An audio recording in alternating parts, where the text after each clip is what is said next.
Let the words of my mouth and the meditation of my heart be acceptable in thy sight, O Lord, my strength and my Redeemer. Have you ever heard of the imposter syndrome?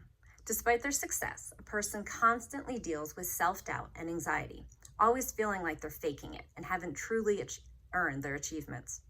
Studies have shown that about 70% of the population has experienced imposter syndrome at some point in their life.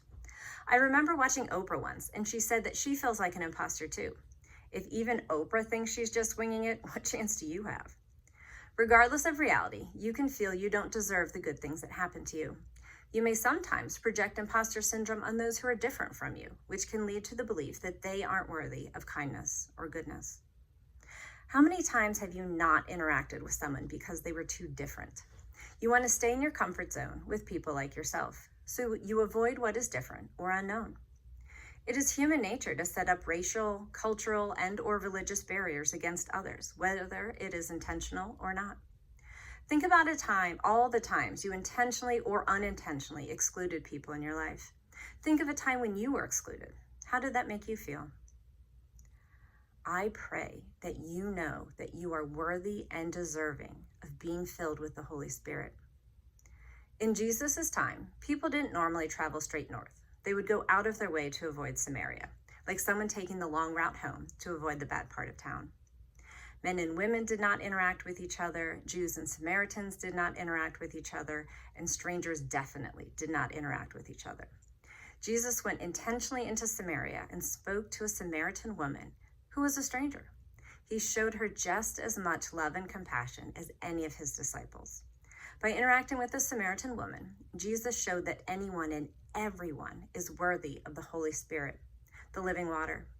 He showed his disciples that everyone deserves the respect of his attention.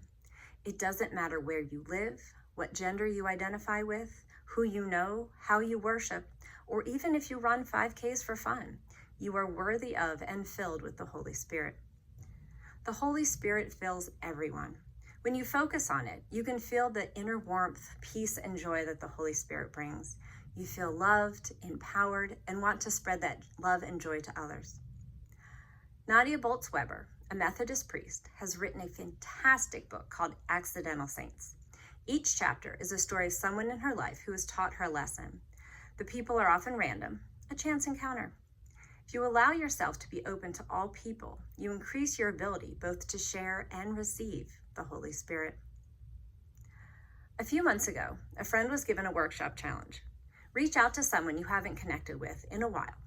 She took the challenge and reconnected with a good friend from her past, spending the next few months rebuilding their relationship. Tragically, this friend passed away a few weeks ago. Had my friend not made that initial contact, they would have missed the opportunity to share the bond they reestablished. Who can you reestablish or create a connection with? When you experience being filled with the Holy Spirit, you are eager to share that joy with others.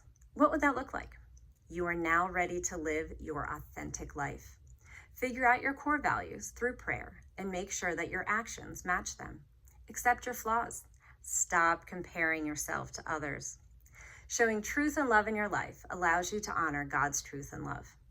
Reach out to others that differ from you and find a common factor. You have something in common with everyone. Hitler and I don't eat meat.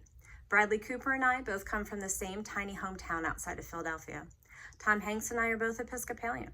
The head custodian at my work and I are both plant people. I've lost count of how many plants I've had. The guy who cleans my classroom and I are both snake people.